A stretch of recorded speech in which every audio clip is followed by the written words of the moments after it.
Turning now to breaking news. After several months of controversy and a lengthy process, the Amherst Pelham Regional Public Schools Committee and the Union 26 School Committee have decided on their final choice for that district's next superintendent. Western Mass News reporter Matt Price is live for us in studio tonight with more on that. Matt? Chris, after about an hour and a half of discussion tonight and figuring out what direction to go regarding the future of Amherst Pelham Regional Public Schools, both committees chose E. Xiomara Herman as the next leader, and the decision was unanimous.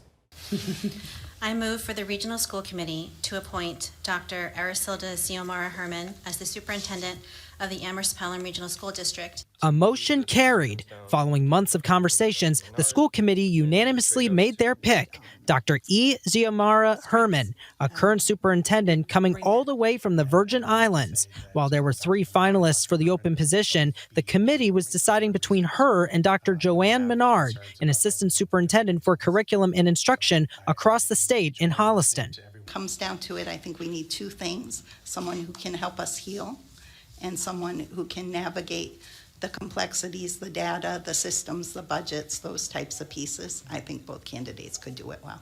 This search began in the first place because of a swath of controversies the school district faced during the past year.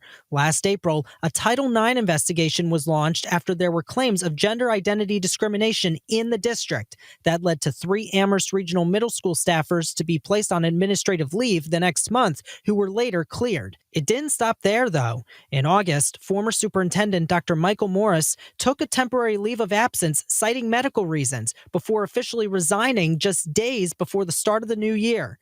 Months later, the district had been looking to fill the vacant slot, but several offers were declined because of other controversies. As Western Mass News reported on Friday, Dr. Herman was recently asked about how she would advocate for transgender students, including a situation when a teacher, theoretically, failed to use a student's correct pronouns. Here is how she responded. Immediately enacting the disciplinary process by having, an investigation and meeting with that individual, having a very direct conversation around what occurred, why it occurred, how it occurred. For some individuals, it may be, you have to determine if this was intent, what was their intent, because a lot of times that's what it is. And then going through the process of educating them on what should have been done, but it also depends on what I find in an investigation. One of the things that needs to be done too is clear communication and making sure that the parent understands that we are investigating the matter. At the end of Monday's lengthy back and forth discussion, the committee knew who to pick. I'm going to say Dr. Herman. Dr. Herman. Herman. Dr. Herman. And if the contract negotiations are successful, Dr. Herman would officially be appointed as the new superintendent on July 1st. But for right now, a big night for Amherst Pelham Regional Public Schools. Reporting live in the studio, Matt Price, Western Mass News.